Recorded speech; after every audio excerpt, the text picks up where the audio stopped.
નમસ્કાર વિદ્યાર્થી મિત્રો, આપ બધાનું સ્વાગત છે મારા એજે વાઇબ્સ યુટ્યુબ ચેનલમાં। વિદ્યાર્થી મિત્રો, આજનો આપણો ટોપિક છે આપણા વિષય અર્થશાસ્ત્ર ધોરણ 11 પાઠ નંબર 8। ખૂબ જ અગત્યનો મુદ્દો જેવી રીતે આપને સ્ક્રીન ઉપર દેખાઈ રહ્યો છે। આજે આપણે વૈશ્વિકીકરણના ટોપિકને એકદમ સરળ ભાષામાં, આપણી બોલચાલની ભાષામાં સમજવાનો પ્રયાસ કરશું। તો સૌથી પહેલાં વિદ્યાર્થી મિત્રો, વૈશ્વિકીકરણ એટલે શું? તો સરળ ભાષામાં કહીએ તો ભારતને વિશ્વના અન્ય દેશો સાથે આપણે જોડીએ તો એમ કહેવાય કે ભારતે વૈશ્વિકીકરણની નીતિ અપનાવેલી છે। અહીં ભારતનું અર્થતંત્ર જે છે એ વિશ્વ સાથે ગૂંથાય છે। મતલબ કે આપણો ભારત દેશ જે છે વિશ્વના બધા અર્થતંત્રો સાથે આપણે આપણા અર્થતંત્રને જોડી દીધેલું છે। તો કોઈ પણ દેશના અર્થતંત્રને અન્ય દેશોના અર્થતંત્ર સાથે આપણે જોડીએ તો એને શું કહેવાય? વૈશ્વિકીકરણ કહેવાય। એવી જ રીતે ભારતીય અર્થતંત્રને વિશ્વના અન્ય અર્થતંત્ર સાથે આપણે જોડી દીધું છે એટલે એને કહેવાય વૈશ્વિકીકરણ। અહીંયા જુઓ, તમે જોઈ શકો છો કે શું જોડાય છે, મતલબ કઈ કઈ વસ્તુને આપણે જોડીએ છીએ। તો તમને સ્ક્રીન ઉપર દેખાઈ રહ્યો છે આપણા અર્થતંત્રમાં આપણે ચીજવસ્તુઓ ને જોડી છે, મૂડીરોકાણને જોડ્યું છે, માનવ સંસાધનને જોડ્યું છે, ટેકનોલોજીને જોડ્યું છે, કુદરતી સંસાધનોને જોડ્યું છે અને નાણાકીય સાધનોને જોડ્યું છે। મતલબ કે હવે આપણે સૌથી પહેલાં આપણે જોઈએ ચીજવસ્તુઓ વિશે વિસ્તારથી। તો આપણે હવે બીજા દેશ પાસેથી ચીજવસ્તુઓ મેળવી શકીએ છીએ જેને આપણે આયાત કહીએ છીએ, અને બીજા દેશો પાસેથી વસ્તુઓ ખરીદીએ પણ છીએ અને સામે બીજા દેશને આપણે વસ્તુઓ વેચીએ પણ છીએ, જેને આપણે શું કહીએ છીએ? આયાત અને નિકાસ। બીજા દેશ પાસેથી ચીજવસ્તુઓ અને સેવાઓ મેળવીએ એને આયાત કહેવાય, અને બીજા દેશને આપણે ચીજવસ્તુઓ અને સેવાઓ મોકલીએ તો એને આપણે નિકાસ કહીએ છીએ। એવી જ રીતે નંબર 2માં જોડાણ કર્યું છે મૂડીરોકાણનું। એનો મતલબ એમ થાય છે કે વિદેશી કંપનીઓ હવે આપણા ભારતમાં આવીને મૂડીરોકાણ કરી શકે છે, ભારતીય કંપનીઓ પણ વિદેશમાં જઈને મૂડીરોકાણ કરી શકે છે। ઉદાહરણ તરીકે હું કહું તો સેમસંગ ભારતમાં ફેક્ટરી ખોલી છે। અહીંયા હું તમને કહું કે સેમસંગ જે છે, માની લો કે ભારતમાં ફેક્ટરી ખોલી છે। એવી જ રીતે આપણી ટાટા કંપની જે છે અમેરિકામાં કંપની ખરીદે છે, તો આ શું કહેવાય? મૂડીરોકાણની આપ-લે થઈ કહેવાય, અથવા મૂડીરોકાણની લેવડ દેવડ થઈ કહેવાય, અથવા એક બીજા દેશમાં મૂડીરોકાણ થયું કહેવાય। એવી જ રીતે માનવ સંસાધન, અહીં માનવ સંસાધન એટલે માનવીઓ। હવે આપણા દેશના માનવ જે છે નોકરી માટે બીજે દેશમાં જઈ શકે છે, બીજા દેશના લોકો પણ આપણા દેશમાં આવી શકે છે। જેવી રીતે હું કહું તો કુશળ કારીગરો જે છે, આપણા ભારતના કુશળ કારીગરો છે, એન્જિનિયર છે, ડૉક્ટર જે છે વિદેશમાં જઈને પોતાની સર્વિસ આપી રહ્યા છે। એક્ઝામ્પલથી હું કહું તો ભારતીય આઈટી એન્જિનિયર જે છે, ભારતીય આઈટી એન્જિનિયર જે છે અમેરિકામાં જઈને સર્વિસ કરી રહ્યા છે। એવી રીતે વિદેશી શિક્ષકો જે છે ભારતની સ્કૂલ કે કોલેજોમાં પોતાની સેવા આપી રહ્યા છે। એવી જ રીતે હવે જોઈએ તો ટેકનોલોજી, હવે ટેકનોલોજીની પર હેરફેર શક્ય બની છે। નવી કોઈ પણ ટેકનોલોજી આવે તો એક દેશમાંથી બીજા દેશમાં હવે સરળતાથી આપ-લે થઈ શકે છે। દાખલા તરીકે રિસર્ચ અને ડેવલપમેન્ટમાં આપણે એકબીજા દેશ સાથે સહયોગ મેળવી શકીએ છીએ। એક્ઝામ્પલથી સમજીએ તો જાપાનની બુલેટ ટ્રેનની ટેકનોલોજી જે છે ભારતમાં આવી ગઈ છે। એવી જ રીતે ભારતની ઇન્ફોર્મેશન ટેકનોલોજીની સેવાઓ જે છે વિશ્વભરના દેશોમાં આપણને જોવા મળી રહી છે। એવી જ રીતે કુદરતી સંસાધનો જે છે, કુદરતી સંસાધનોની પણ હેરફેર શક્ય બની છે। ખાસ કરીને કુદરતી સંસાધનો કયા? તો તેલ છે, ખનિજ છે, કોલસો જે છે વગેરેનો વેપાર આજે શક્ય બન્યો છે। એક દેશ પાસે જે હોય તે બીજા દેશને કુદરતી સંસાધનો આપે છે। એક્ઝામ્પલ ફોર સમજીએ તો સાઉદી અરેબિયામાં તેલ આપણે આયાત કરીએ છીએ, તો જો સાઉદી અરેબિયા અને ક્યાં આપણો ભારત, તો સાઉદી અરેબિયામાંથી આપણે ખાસ કરીને પેટ્રોલ ડીઝલ જે છે, ખનિજ પદાર્થ જે છે આપણે મેળવીએ છીએ। એવી જ રીતે ભારત જે છે ઓસ્ટ્રેલિયા પાસેથી કોલસો લાવે છે। તો આ શું કહેવાય? કુદરતી સંસાધનોની હેરફેર થઈ કહેવાય। પછી છે નાણાકીય સંસાધનો। નાણાકીય સંસાધનોમાં નાણાકીય બાબતો આવે, દાખલા તરીકે અહીંયા શેર અને બોન્ડ લખેલું છે ને, તો હવે શેર, બોન્ડ અને વિદેશી હુંડિયામણની પણ લેવડ દેવડ થઈ રહી છે। એવી જ રીતે બેન્કિંગ સેવાઓ બેન્કિંગ સેવાઓ જે છે, એક્ઝામ્પલ ફોર સમજીએ તો વિદેશી રોકાણકારો છે ભારતના શેર બજારમાં રોકાણ કરી રહ્યા છે, ભારતના શેર અને બોન્ડ ખરીદ્યા છે, તો એને આપણે FII કહીએ છીએ અથવા વિદેશી સંસ્થાકીય રોકાણ કહીએ છીએ. એવી જ રીતે ભારતીય કંપનીઓ જે છે એ વિદેશના બજારમાં શેર વેચી શકે છે અથવા વિદેશી કંપનીઓ ડાયરેક્ટ ભારતમાં આવીને રોકાણ કરી શકે છે. ઓકે, તો આ હતું જોડાણ, કે વિશ્વના દેશો સાથે આપણે જોડાણ કર્યું છે. એમાં જે આપણે મુદ્દાઓ જોઈ રહ્યા છીએ, ચીજ વસ્તુઓનું જોડાણ, મૂડીરોકાણ, માનવ સંસાધન, ટેકનોલોજી, કુદરતી સંસાધન અને નાણાકીય સાધનો, તો આ દરેક બાબતમાં આપણો અર્થતંત્ર અન્ય દેશો સાથે જોડાણ કરેલું છે. એને જ આપણે શું કહીએ છીએ? વૈશ્વિકીકરણ. તો હવે જો વૈશ્વિકીકરણની પ્રક્રિયા જે આપણો મુખ્ય મુદ્દો જે છે, તો આ વૈશ્વિકીકરણ શા માટે કરવું પડ્યું આપણે? તો એ પ્રશ્ન આપણને થાય છે કે ભારતે વૈશ્વિકીકરણની નીતિ અપનાવી, તો એના પાછળનો રીઝન શું? તો અહીંયા તમે જોઈ શકો છો 1991માં આવેલી આર્થિક કટોકટી, એમાં દેખાઈ રહ્યું છે આપને કે ભારત પર ઘણું બધું દેવું થઈ ગયું હતું. પછી બીજું, આંતરરાષ્ટ્રીય નાણાં ભંડોળે કહ્યું કે દેવું પાછું જોઈએ તો નીતિઓ તમારી બદલવી પડશે. એવી રીતે ભારતે સંમતિ આપી કે હા, અમે આ કરવા માટે તૈયાર છીએ અથવા અમે સમજ છીએ, અને ભારતે ત્યારથી વૈશ્વિકીકરણની નીતિ અપનાવી. વિસ્તારથી સમજીએ તો જો આર્થિક કટોકટી શું છે, કે પહેલાં શું હતું કે ભારત પર ખૂબ જ દેવું થઈ ગયું હતું. આંતરરાષ્ટ્રીય નાણાં ભંડોળ એટલે કે IMF વૈશ્વિક સંસ્થા છે, વૈશ્વિક નાણાકીય સંસ્થા છે, એની પાસે આપણે લોન લીધી હતી અને પૈસા પાછા આપવા માટે ભારત પાસે તે વખતે પૈસાની તંગી ઊભી થઈ ગઈ હતી. તો IMFએ શું ડિમાન્ડ કરી કે આંતરરાષ્ટ્રીય ભંડોળે કહ્યું, આંતરરાષ્ટ્રીય નાણાં ભંડોળ કહેવાય, ઇન્ટરનેશનલ મોનેટરી ફંડ. IMF એટલે ઇન્ટરનેશનલ મોનેટરી ફંડ, જેને આપણે ગુજરાતીમાં કહીએ છીએ આંતરરાષ્ટ્રીય નાણાં ભંડોળ. એણે શું કહ્યું કે અમારું દેવું પાછું જોઈએ તો તમારે જે તમારી આર્થિક નીતિઓ જે છે, અહીંયા જો લખ્યું છે ને આર્થિક નીતિઓ બદલવી પડશે. હવે આ આર્થિક નીતિઓ શું છે? તો આપણો જે પાઠ જે છે ને એનું નામ જ આર્થિક સુધારાઓ છે, ખાનગીકરણ, વૈશ્વિકીકરણ અને ઉદારીકરણ. તો એ શું કહેવાય? આર્થિક નીતિઓ. તો એમાં તમે કે આર્થિક નીતિ બદલો, મતલબ કે ભારતે શું કર્યું એના પછી, તો કે જે એના પહેલાં જે છે ભારતની શું જૂની નીતિ હતી એ પણ આપણે સમજવું પડે કે વૈશ્વિકીકરણ પહેલાં મતલબ જૂની આર્થિક નીતિમાં આપણે ભારતની જૂની આર્થિક નીતિ શું હતી? તો જૂની આર્થિક નીતિમાં સંરક્ષણાત્મક આર્થિક નીતિઓ હતી. ભારતીય ઉદ્યોગોને વિદેશી સ્પર્ધાથી ભારતના ઉદ્યોગોને વિદેશી સ્પર્ધાથી રક્ષણ મળતું હતું. વિદેશી કંપનીઓ ભારતમાં સરળતાથી આવી શકતી ન હતી. આયાત પર મોટા ભારે ટેક્સ લાગતા હતા અને આયાતો ઉપર ઘણું બધું પ્રતિબંધ હતું. પછી ભારતે શું કર્યું?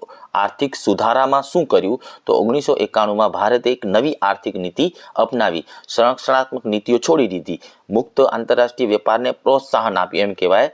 આમ વૈશ્વિકીકરણની પ્રક્રિયા આપણે શરૂ કર્યું. તો ભારતે વૈશ્વિકીકરણ માટે આ જે નવી પ્રક્રિયા અપનાવી, ભારત જેમાં સંમત થયો, IMF સાથે ભારતે સંમતિ આપી, એટલે કે એમાં શું સંમતિ આપી, શું કર્યું એવું એ આપણે આગળના મુદ્દામાં જોઈએ, જેને આપણે ખરેખર વૈશ્વિકીકરણની નીતિ અપનાવી છે, બરાબર એવું કહીએ છીએ. તો એ વૈશ્વિકીકરણની નીતિમાં કયા કયા પગલાઓ જે છે ભારતે ભર્યા છે, તો એ આપણે સમજીએ હવે. તો હવે પછીનો જે મુદ્દો જે છે ને એ તમને દેખાઈ રહ્યું છે મુખ્ય પગલાં. તમને અહીંયા દેખાઈ રહ્યું છે મુખ્ય પગલાં. એનો મતલબ શું થાય છે કે વૈશ્વિકીકરણ માટે ભારતે કયા કયા પગલાં લીધા છે? તો એમાં તમને પહેલું જ પગલું દેખાઈ રહ્યું છે, આયાત અને નિકાસ કેવા બનાવી દીધા? સરળ બનાવી દીધા. પહેલાં શું હતું કે કોઈ પણ વસ્તુઓને આયાત અને નિકાસ કરવા માટે સરકારની પરવાનગી લેવી પડતી હતી, લાયસન્સ લેવું પડતું હતું, અને એ લાયસન્સ પ્રથા જે છે ખૂબ જ જટિલ હતી અને લાંબી પ્રક્રિયા હતી, અને ઘણું બધું સમય લાગી જતું હતું અને પૈસાનો પણ બગાડ થઈ જતું હતું. અને આને શું કહેવાતું? તે વખતે લાયસન્સ રાજ કહેવાતું હતું. જો કે હવે શું કર્યું કે હવે પરવાનગીની ખૂબ જ ઓછી જરૂર પડે છે. ઘણી બધી વસ્તુઓ માટે આપમેળે જ મંજૂરી મળી જાય છે, અને પ્રક્રિયા જે હતી, જે લાંબી હતી અને જટિલ હતી, એ પણ પ્રક્રિયા ખૂબ જ સરળ બનાવી દેવામાં આવી છે અને ઝડપી પ્રક્રિયા કરી દેવામાં આવી છે. હવે તો ઓનલાઈન અરજી પણ કરી શકાય છે, બરાબર.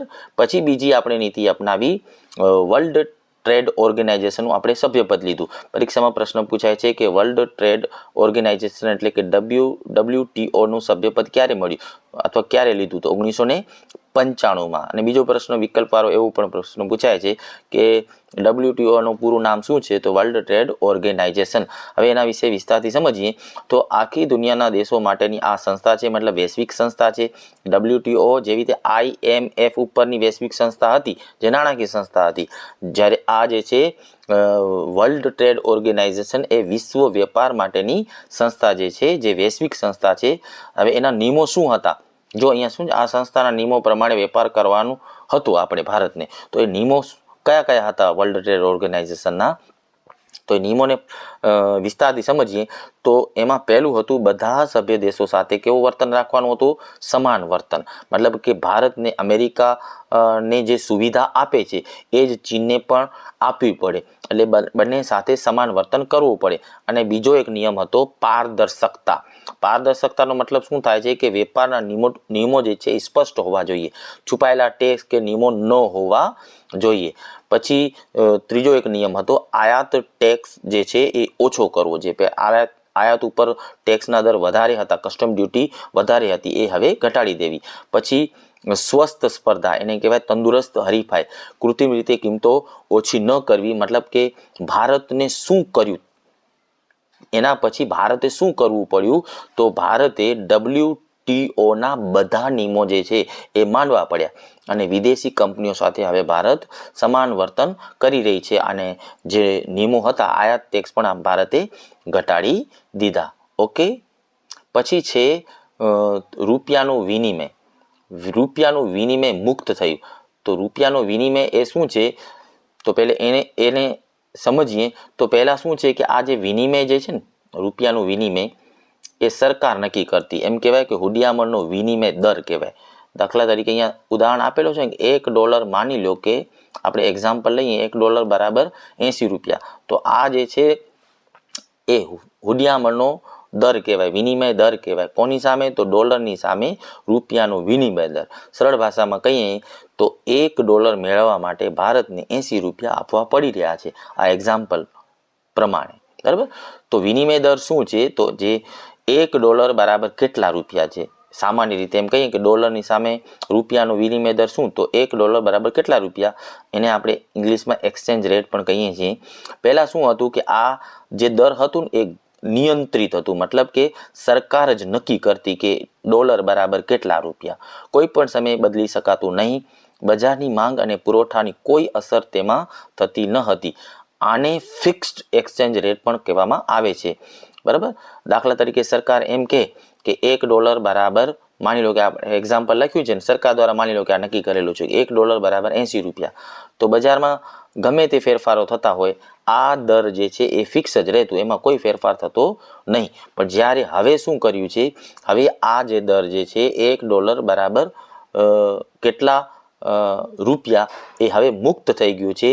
હવે આ જે દર જે છે બજારની માંગ અને પુરવઠા દ્વારા આ દર નક્કી થાય છે અને આ દર જે છે એ દરરોજ બદલાય છે. એને જ આપણે કહીએ છીએ ઇંગ્લિશમાં ફ્લોટિંગ એક્સચેન્જ રેટ. હવે RBI જે છે માત્ર એના ઉપર દેખરેખ રાખી શકે છે અને આ દર કેવી રીતે નક્કી થાય છે? માની લો કે જો ડોલરની માંગ વધે, હું તમને કહું કે માની લો કે ડોલરની માંગ વધે તો $1 બરાબર કેટલા રૂપિયા થશે એને સમજીએ. માની લો કે ડોલરની માંગ વધી રહે, અહીંયા ડોલરની માંગ વધી છે, તો માની લો કે $1 બરાબર ₹83 પણ આપવા પડી શકે, 84 પણ આપવા પડી શકે અને 85 પણ આપવા પડી શકે છે. આ ક્યારે બને છે? કે જ્યારે ડોલરની માંગ વધે છે. હવે બીજી રીતે સમજીએ તો માની લો કે રૂપિયાની માંગ વધે છે. બીજું એક્ઝામ્પલ આપણે લઈએ તો માની લો કે હવે વિશ્વમાં રૂપિયાની માંગ વધી રહી છે, એવું જો થાય તો શું થશે? એ જ $1 બરાબર માની લો કે $1 બરાબર 82 રૂપિયા પણ હોઈ શકે, $1 બરાબર 81 રૂપિયા પણ હોઈ શકે, $1 બરાબર 80 રૂપિયા પણ હોઈ શકે છે. તો અહીં તમે જોઈ શકો છો કે જ્યારે રૂપિયાની માંગ વધી રહી છે ત્યારે ડોલરની સામે ઓછા રૂપિયા આપવા પડી રહ્યા છે. અહીંયા જો પહેલે 82 હતા, પછી માની લો કે હજી રૂપિયાની માંગ વધે છે તો $1 બરાબર 81 રૂપિયા થઈ ગયા. હજી રૂપિયાની માંગ વધી રહી છે તો $1 બરાબર 80 રૂપિયા થઈ રહ્યા છે. વિદ્યાર્થી મિત્રો તમને એમ દેખાઈ રહ્યો છે કે $1 સામે પહેલે 82 રૂપિયા આપવા પડી રહ્યા છે, પછી 81 રૂપિયા અને પછી 80 રૂપિયા. તો અહીં ડોલરની સામે રૂપિયો જે છે એ મજબૂત બની રહ્યો છે. કેમ મજબૂત? કારણ કે હવે એ ડોલરની સામે ઓછા રૂપિયા આપવા પડી રહ્યા છે. બરાબર.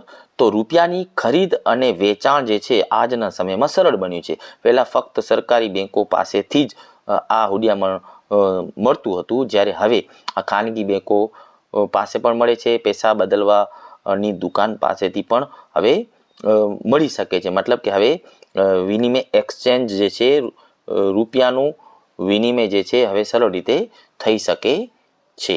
ઓકે, તો તમે આ મુદ્દાને બરાબર રીતે ક્લિયર થઈ ગયા હશો. પછી વિદેશી રોકાણ જે છે ને એ વધ્યું છે. વિદેશી રોકાણમાં આ મુદ્દો જે છે સ્પેશિયલ વિદેશી મૂડીરોકાણવાળો આપણે મુદ્દો હલાયો છે. એમાં તમે જોઈ શકો છો તો એફડીઆઈ જે છે એને પ્રોત્સાહન મળ્યું છે. તો પહેલે તો આ એફડીઆઈ જે છે શું છે? Foreign direct investment. એનો સ્પેશિયલ આપણે વિડીયો બનાવેલો છે, તમે યુટ્યુબ ચેનલ ઉપર જોઈ લેજો. તો એફડીઆઈનો અર્થ થાય છે ફોરેન ડાયરેક્ટ ઇન્વેસ્ટમેન્ટ, મતલબ કે સીધું વિદેશી મૂડીરોકાણ. વિદેશી કંપનીઓ જે છે ભારતમાં આવીને ડાયરેક્ટ ફેક્ટરી જ બનાવે છે અથવા દુકાન ખોલે છે અથવા કોઈ પણ ધંધો કરે છે. તો આવું રોકાણ જે છે એફડીઆઈ કહેવાય, જેને ઇંગ્લિશમાં ફોરેન ડાયરેક્ટ ઇન્વેસ્ટમેન્ટ કહીએ છીએ. પછી શું છે કે અનેક ક્ષેત્રોમાં આપમેળે મંજૂરી મળી ગઈ છે. બરાબર. સરકાર ધીમે ધીમે વિવિધ ક્ષેત્રો ખોલ્યા છે. પછી એવું પણ લખ્યું છે, જો ધીમે ધીમે વધુ ક્ષેત્રો ખુલ્યા છે. તો એમાં પણ આપણે સમજીએ એક તબક્કાવાર. તો સૌથી પહેલાં ધીમે ધીમે વધુ ક્ષેત્રો એટલે એનો મતલબ શું કે પહેલે સરકારે ગ્રાહક વસ્તુઓમાં એફડીઆઈ કરવાની મંજૂરી આપી છે. ગ્રાહક વસ્તુઓ કઈ છે? તો ટીવી, મોબાઈલ, કપડામાં હવે 100% એફડીઆઈ ની મંજૂરી મળી ગઈ છે. પછી તબક્કો બીજો, તો સેવા ક્ષેત્રમાં પણ એફડીઆઈ થાય છે. દાખલા તરીકે સેવા ક્ષેત્ર કઈ? તો હોટેલ છે, રેસ્ટોરન્ટ છે, પછી આઈટી સેવા છે એ. પછી તબક્કા નંબર 3માં એમ કહીએ તો હવે તો નાણાકીય સેવાઓમાં પણ એફડીઆઈ શક્ય બન્યું છે. દાખલા તરીકે નાણાકીય સેવાઓ કઈ? તો બેન્કિંગ. તો બેન્કિંગમાં શરૂઆતમાં 26% જેટલું એફડીઆઈ હતું, હવે 74% થઈ ગયું છે. એવી જ રીતે વીમો જે છે, વીમોમાં 26% પહેલે એફડીઆઈ હતું, હવે 74% થઈ ગયું છે. તબક્કો નંબર 4માં કહીએ તો છૂટક વેપારમાં પણ હવે એફડીઆઈ શક્ય બન્યું છે. એમાં એક સિંગલ બ્રાન્ડ જે છે એમાં 100% એફડીઆઈ અને મલ્ટી બ્રાન્ડમાં 51% એફડીઆઈ થઈ ગયું છે. ઓકે, તો તમે આ મુદ્દો પણ હવે ક્લિયર થઈ ગયા છો. ટૂંકમાં એફડીઆઈ જે છે એને પ્રોત્સાહન સરકાર હવે આપમેળે આપી રહી છે. બરાબર. અનેક ક્ષેત્રોમાં આપમેળે મંજૂરી મળી રહી છે. અને એફડીઆઈ એટલે વિદેશી રોકાણ જે છે, સીધું વિદેશી રોકાણ થાય છે, એને જ આપણે શું કહીએ છીએ? એફડીઆઈ. પછી જુઓ, ભારતીય કંપનીઓને પણ છૂટ મળી ગઈ છે. જો ભારતીય કંપનીઓને પણ હવે છૂટ મળી છે કે પહેલાં શું હતું કે ભારતીય કંપનીઓ વિદેશોમાં રોકાણ કરી શકતી ન હતી. વિદેશી હુંડિયામણ લેવા માટે સખત નિયમો હતા. વિદેશમાં બિઝનેસ કરવું ઘણું બધું મુશ્કેલ થઈ જતું હતું. હવે શું કર્યું આપણે કે હવે મોકળાશ આવી ગઈ છે. ભારતીય કંપનીઓ અને ઉદ્યોગકારો હવે સ્વતંત્ર છે, હવે વિદેશોમાં જઈને રોકાણ કરી શકે છે. તો એમાં આપણે સ્ટેપ બાય સ્ટેપ સમજીએ તો હવે વિદેશી કંપની જ ખરીદી શકે છે. ઉદાહરણ તરીકે ટાટા મોટર્સ જે છે ભારતની, હવે બ્રિટનમાં લેન્ડ રોવર ખરીદી છે. એવી જ રીતે ફ્લિપકાર્ટ છે, એ અમેરિકામાં કંપની ખરીદી છે. એવી જ રીતે વધારે સમજીએ તો વિદેશમાં આપણે ફેક્ટરી ખોલી શકીએ છીએ. એક્ઝામ્પલ ફોર જોઈએ તો મહિન્દ્રા, જે તમે નામ સાંભળ્યું હશે, મહિન્દ્રા કંપની જે ટ્રેક્ટર બનાવે છે, હવે એ અમેરિકામાં પણ ટ્રેક્ટર બનાવે છે. એવી જ રીતે ડૉક્ટર રેડી જે છે યુરોપમાં દવાઓ બનાવે છે. તો આ શું છે? વિદેશોમાં ભારતની કંપનીઓ વિદેશોમાં ખુલી રહી છે, અથવા હવે ભારતીય કંપનીઓ વિદેશોમાં રોકાણ કરવાની છૂટ મળી રહી છે. એવી જ રીતે વિદેશોમાં શાખાઓ પણ ખુલી છે. દાખલા તરીકે ઇન્ફોસિસ છે, TCS જે છે દુનિયામાં ઓફિસો ખોલેલી છે. ઇન્ડિયન બેંક જે છે એ લંડનમાં ખુલેલી છે અથવા દુબઈમાં શાખાઓ ખોલી છે ઇન્ડિયન બેંકે.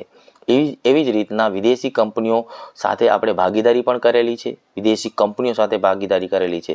દાખલા તરીકે રિલાયન્સ અને BP સંયુક્ત વ્યવસાય કરી રહી છે. એવી જ રીતે વિદેશી હુંડિયામણ આપણને સરળતાથી મળી શકે છે. પહેલાં વર્ષોનું કાગળ કામ થતું, હવે થોડાક મહિનામાં જ મંજૂરી મળી જાય છે.